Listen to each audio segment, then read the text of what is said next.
Hi everyone, Russell here from Cape Audio College, and today we're going to be talking about how to EQ vocals to get them to sit right in the mix. The song that I have in front of me today is a track titled In a Daze. The artist is Lucanio.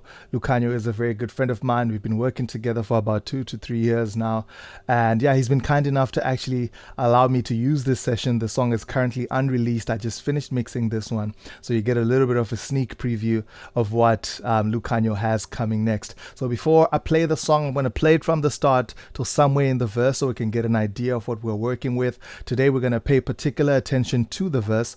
So when you're listening, I want you to think texture, I want you to think warmth, and I want you to think ambiance, and we're going to discuss how I used EQ to achieve those when we dive right in.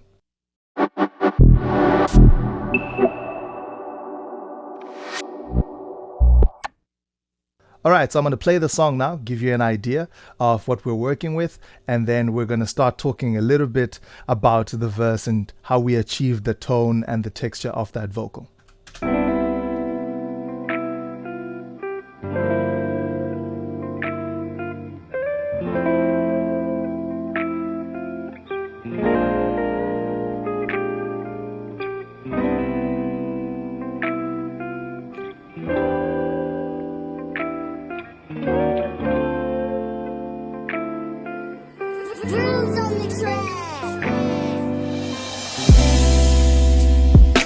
All these memories taste so bittersweet. Still, I wouldn't change a thing. When you broke my heart, my life fell apart. Still, I do it all. It's funny, we want what we cannot have. Keep reaching for things that we cannot grasp. Getting tangled in strings we can't detach.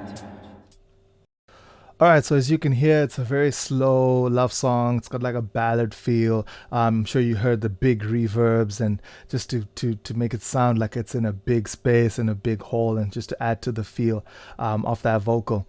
Now, the chorus and all the vocals actually in this session were recorded in Lucanio's room. Now, I don't know if his room is treated or not. I've never been there, but I was very, very impressed with the quality of the vocal that he gave me for the chorus particularly, and the textures that he had in there, if you heard. And I really, really enjoyed that. So I didn't feel the need to mess with it. It wasn't broken in my opinion, so I didn't feel the need to fix it. All I did was roll off a little bit of the lows, just so that to get rid of some plosive. If you don't know what a plosive is an intrusive P sound or a B sound, and just to get rid of those low boom sounds. But other than that, I didn't do anything to sculpt it. I was very happy with what he gave me. But with the verse in particular, when he described to me what he was looking for, he said that I should imagine it's this guy. He's in this hall or this club, if you will, and he's on the stage. The lights are dim. He's got his hat cocked down. He's got the Shure 55 mic, the classic. And he's singing to the girl of his dreams, and just to create that scene. So yeah, one of the things I love about Lucanio is just how he would describe things like that to me, and that was really cool. So I set out and I decided, hey, let me see how best I can make this vision come alive in a sonic way. So yeah, I've soloed the vocal with the effects so we can hear it in context. But basically, this is my weapon of choice over here, the SSL 4000E channel strip emulation by Plugin Alliance and Brainworks. Really, really cool plugin. I love it. You'll probably find it on 70% of all my projects where there's a vocal. You'll probably find this plugin there. So typical channel strip layout. We've got the filter section over here. There's a compressor section as well. I didn't really do much with the compressor. Got 2:1 ratio, quick release. Maybe just wanted to hug the dynamics a little bit. Didn't touch that. Didn't touch the expander section. But the EQ section we're gonna dive in a sec. We've got the trim pots here for gain, and then we've got a fader as well for added level control. When we come to the EQ section, we're going to start with our filters. Now we've got a low cut and a high cut filter here, and I cut about 70 hertz, everything from 70 hertz and below, I took it out of the vocal. Some people might say 70 is a bit too low, you might still have some plosives, but I'm going to play the vocal for you to give you an idea of why I decided to roll off at 70 and not maybe high up at 120 or 200. And I'm going to exaggerate it, so I'm going to roll off everything all the way to 350 to give you an idea, and then I'm going to bring it back. It's funny, we want what we cannot have. Keep reaching for things that we cannot grasp. Getting tangled in strings we can't attach. Throwing our feelings at people who cannot catch. Racing to come up last. So I wanted that warmth, that bottom, that like chesty energy that he had. So that's why I decided to go as low as 70. It sounded okayish at 120, but I decided to go even lower because I really wanted to capture the warmth in his vocal. And then with the super high frequencies here, at 8K, you'll see that I'm dropping out about 3 dBs of 8K, 8 kilohertz. The reason for that is when I had 8K in, when I had it at 0 where I wasn't doing anything to it, I felt that the vocal had a little bit of brightness that I didn't want. I wanted to darken it a little bit just to match the ambiance or the texture of that reverb in there. We've got a very dark reverb in there, so I wanted the vocals to match that. So I took out a little bit of 8K again. I'll exaggerate it so you can hear what it sounds like when it's in, and then you'll get to hear why I decided to take it out. It's funny, we want what we cannot have. Keep reaching for things that we cannot grasp.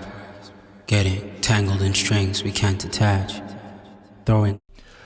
So yeah, I'm sure you heard that it had this brightness about it. Obviously, it was exaggerated. I'm boosting at about 15 dB, which would rarely happen in a normal scenario. But yeah, you heard it. It adds that brightness, and sometimes in a vocal, more often than not, that's a good thing. That's something that you want, just to add that shine on the top. But for me, I decided to take it out because I really wanted the tone of the voice to match the texture of that reverb, to have that darkness about it. That's why I took out 8K. And then in the high mids, I'm boosting a little bit of 4.5K here. And this is for me the presence range. So anywhere from 2K to about 5K is what I, in my personal opinion, call the presence range. So for me, 4.5, where I landed, is where I felt that I was getting the vocal to push forward a little bit more, especially with all the instruments that are there. Just wanted it to push forward a little bit more because I had some mid-range eaters in there. There's an electric guitar in there, and there's a piano in there. And those are very mid-heavy elements. So I really just wanted the vocal to stand out a little bit. But as well with EQ, as much as you give, you've got to do a little bit of taking as well. So towards the end of my explanation of this particular section, I'm going to show you what I did to the instrumental to complement for what I was doing by giving in. So yeah, we've got the low mids here. I've got a little bit of 800. I've got a boost of about 1.5 dB. And the reason for that is 800 for me is the body frequency. So if I play it for you and exaggerate it, you'll hear what it is. It's funny, we want what we cannot have. Keep reaching for things that we cannot grasp. Getting tangled in strings we can't attach. Throwing our feelings at people who cannot catch. Racing to come up last. So I don't know if you heard that, but when I took it out, it almost sounded a bit hollow and then pushed the vocal further back. So the one cool thing about EQ is the same thing that you can do with volume. So with volume, the louder something is, the closer it sounds, or the nearer it sounds to you. The softer something is, the more back, or it sounds a bit like it's further back in the mix. You can do the same thing with EQ.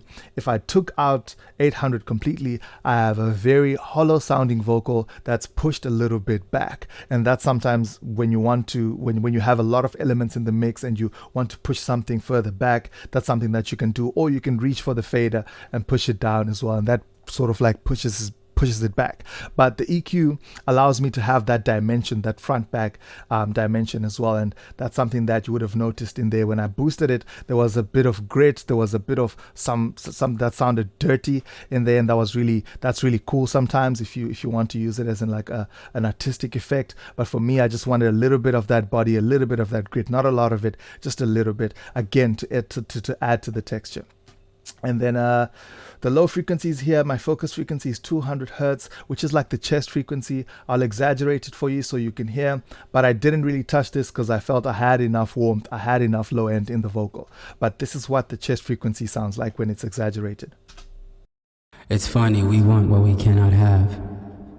Keep reaching for things that we cannot grasp. Getting tangled in strings we can't attach. So it sounds very like muddy, very boomy, and that's what 200 does. So I felt like I had enough of that happening with this particular vocal, and I didn't need to add any more of it. So that's pretty much what I did for the vocal, for this particular vocal, and the EQing that I did, and the reasons why I decided to do what I did. Then with the instrumental, as I mentioned earlier, this is again Plugin Alliance. I'm a big fan of Plugin Alliance. I love what they do together with Brainworks. 2098 EQ on the instrumental Submaster.